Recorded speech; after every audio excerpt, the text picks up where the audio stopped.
Bila orang mengenangkan, memang benda ni tak pernah dibuat zaman dia dan dia pun tidak minta. Kita buat ni pun bukan pasal kewajipan, tetapi kita buat ni pasal apa? Pasal kita nak bagi ada rasa kita ni ingat kepada Nabi. Secara tak langsung dia boleh menyuntik semangat orang kata semangat beragama kita kepada Allah Subhanahu Wa Taala. Kalau kepada manusia pun, manusia rasa besar hati, kita hantar kat kawan-kawan pun, tuan-tuan sekalian, bila mai ulang tahun kan ada grup baganyok banyak. Bila mai hari sekian-sekian, selamat hari jadi, kita pun hantar selamat hari jadi, sana halwah ke, selamat ulang tahun. Kawan tu pun terima kasih. Dia pun duk tengok juga, sebab dia tak pernah duk hantar kat aku ni. Lepas tu dia berjumpa aku jalan, dia kata, hang bila hari jadi aku daripada ucap, hang tak ucap langsung lah. Hang ni kawan jenis hebat tau. Dia pun marah kan. Tak apalah yang tu. Kalaulah manusia pun besar hati macam tu, sudah pastilah Nabi SAW pun suka macam tu. Cuma janganlah kita melampau-lampau di dalam memperingati Nabi SAW. Sama macam kita memperingat kita pun, kalau kita melampau dalam memperingati kita, bila dah 3 hari 3 malam buat kenduri hari jadi ni, apa cerita? Dah lah sembelih kambing, orang tak kenduri apa? Kenduri hari jadi Tok Wan kata. Umur apa? Umur 93 lah Tok Wan pun. Tu ada kek tu, kek pula dengan kek pula, berapa punya layer punya kek. Tok Wan pun keluar nampak seorang korabau dah, berjalan pun tak larat dah Tok Wan pun. Dia nak buih ke mana dengan bubuh lilin, dengan buah apa, yang tu merapu sangat, melampau sangat, rulu sangat dalam bahasa Arab ni. Yang tu tak boleh lah. Jangan sampai melakukan pembaziran. Tapi kadang-kadang kita buat untuk nak mendoakan dia, minta Allah Ta'ala bagi panjang umur dia dalam ibadah, dalam taqwa. Adakah dibenarkan tuan-tuan sekalian?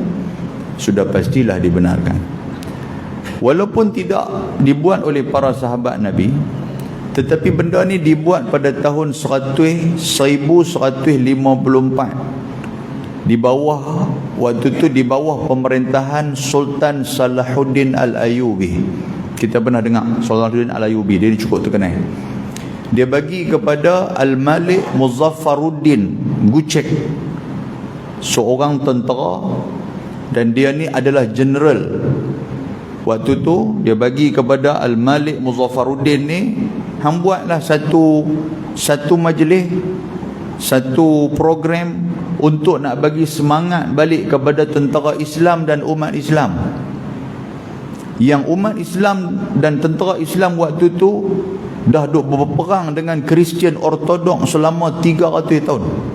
Duk perang tuan-tuan sekalian. Perang ni jadi lemau.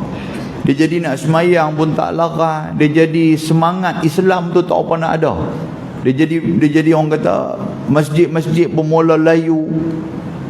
Jadi depa waktu tu depa juga nak menentang tentera Mongol waktu tu. Buatlah yang dikatakan apa nak buat ni, kita nak kena ingat balik macam mana peristiwa perjuangan baginda Nabi sallallahu alaihi wasallam. 3 hari 3 malam dibuat program tu. Dia panggil 3 ulama besar untuk membacakan rawi, membacakan cerita tentang baginda Nabi sallallahu alaihi wasallam. Panggil seorang penulis yang terkenal yang bernama Dihyah Al-Kalbi untuk buat satu kitab At-Tanwir, iaitu nama kitab tu Tanwir. Dalam kitab tu menceritakan dan bagi pada seorang-seorang ni yang kata macam mana Nabi SAW mula-mula Nabi dilahirkan, lepas tu macam mana Nabi bila besar, lepas tu apa yang jadi kepada Nabi. Ada yang sampai cerita sampailah kepada kewafatan Nabi. Orang dengar tu orang jadi semangat. Aku ni dia main macam tu. Dia beza diri dia, dia buat perbezaan diri dia dengan Nabi SAW. Teruknya Nabi, susahnya Nabi, macam mana sayangnya Nabi, rindunya Nabi kepada umat dia. Dan benda itulah yang menyuntik semangat kita. Siapa nak suntik semangat? Nabi lah SAW. Sebab kalau kita ikut Nabi tuan-tuan sekalian, sudah pastilah Allah Ta'ala akan memberikan keampunan dia dekat kita dan kasih sayang dia dekat kita. Ayat kita duk baca, qul in kuntum tuhibbunallaha fattabi'uni yuhibbukumullah wa yaghfir lakum dzunubakum. Kalau kamu ambil Nabi, jadikan sebagai idola, jadikan sebagai pedoman, dan kamu cinta kepada Nabi, yuhibbukumullah, Allah Ta'ala akan cinta kepada kamu. Bukan takat cinta, wa yaghfir lakum zunubakum. Allah Ta'ala ampunkan dosa-dosa kamu. Kita main masjid ni pasal apa tuan-tuan? Pasal aku teringat nasihat Nabi. Nampak tak kita main masjid? Kalau kita main masjid kerana manusia biasa, main masjid ni pasal apa? Pasal bini aku ajak. Aku menikah dengan orang kaki masjid, jadi bini aku duk ajak. Tiba-tiba bila bini tu meninggal, dia main dah ke masjid. Dia tak cari bini lain kaki karaoke, kena pergi karaoke.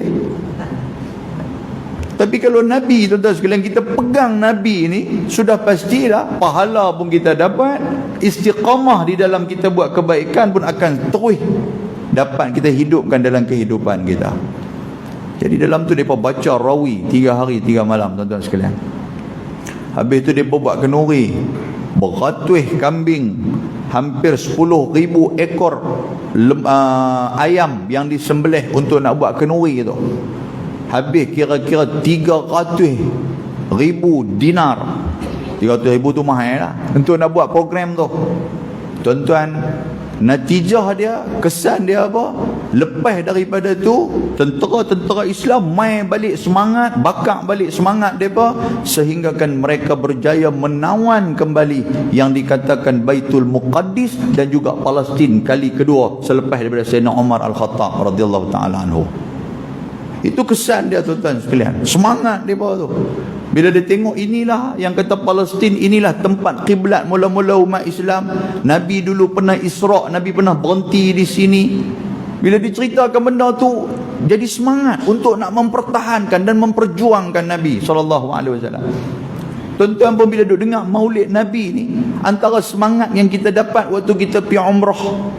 Berapa banyak orang yang pergi umrah teringin nak tengok tang mana tempat kelahiran Nabi, tang mana makam Nabi. Bila sampai kepada Nabi tu, kita dengar cerita-cerita tu. Oh, di Raudah, di sinilah masjid Nabi SAW. Di sebelah dia tu, inilah rumah Nabi. Kita nampak di makam tu. Kita nampak, tuan-tuan sekalian, benda-benda tu. Dia suntik semangat kita. Sekurang-kurangnya untuk mencintai Nabi baginda Rasul sallallahu alaihi wasallam. Jadi itulah di antara dia, tuan-tuan sekalian, kesan. Tetapi memanglah kita kata, kalau yang ni saja pun, kalau kita tidak menghidupkan sunnah Nabi, tak ada guna dia juga. Kan? Kita tahu hari jadi Nabi, Maulidur Rasul kita tahu, tapi kita tak ikut Nabi, tak ada gunanya juga. Ayat macam tu kita tukarlah sikit. Yang tahu tu bagus dah, tambah lagi apa dia? Menghidupkan sunnah Nabi, dan apa yang ditinggalkan oleh Nabi itu lagi baik.